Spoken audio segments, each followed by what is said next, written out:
Alors c'est né d'une commande de la revue Parage du Théâtre National de Strasbourg pour écrire dans le numéro consacré à Falk Richter. Et donc j'ai relu un texte de Falk que j'avais lu des années auparavant, que j'aimais beaucoup et que j'aime toujours beaucoup, qui s'appelle My Secret Garden. Et quand j'ai commencé à écrire autour de My Secret Garden, est remonté un désir que j'avais eu quand j'avais lu ce texte, à savoir écrire autour de mon père. Et très vite, j'ai su que ce texte que j'écrivais pour Falk, autour de Falk, allait devenir un texte personnel. Je savais qu'avec la figure de mon père allaient apparaître des contradictions.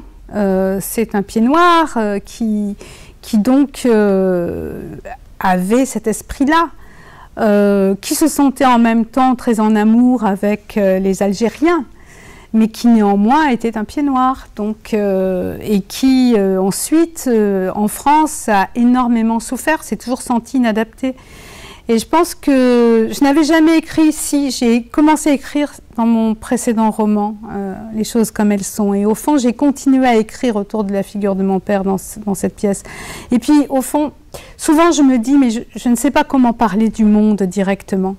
Et je crois que voilà, je peux le faire à travers des figures qui me sont proches. C'est en quoi, on va dire, l'histoire intime ou qu'on dit personnelle n'est jamais vraiment personnelle. Je ne crois pas, on voit très bien que dans les familles, ce qui se brasse à l'intérieur des familles, c'est la vie et le monde et l'histoire et la société.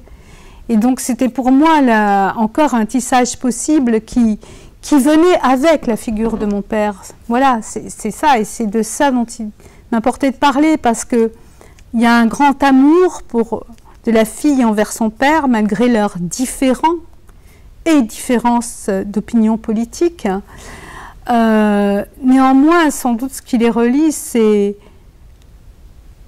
une forme de profonde mélancolie, ce qui me relie aussi à Lenz, à la figure de Lenz. Et Lenz est convoqué par Richter, donc tout ça, enfin, cela m'a surprise quand j'ai commencé à écrire. Je ne sais pas où je vais. Il y a tout d'un coup un appel. L'appel, c'était le texte de Richter, et puis toutes ces figures sont apparues, et bon voilà, et j'ai compris que le monde était en place. Je n'avais plus qu'à travailler le tissage, qu'à travailler les relations, le dialogue entre ces différents éléments hétérogènes qui en réalité construisent, dans une forme, on va dire, monologuée, construisent de la contradiction.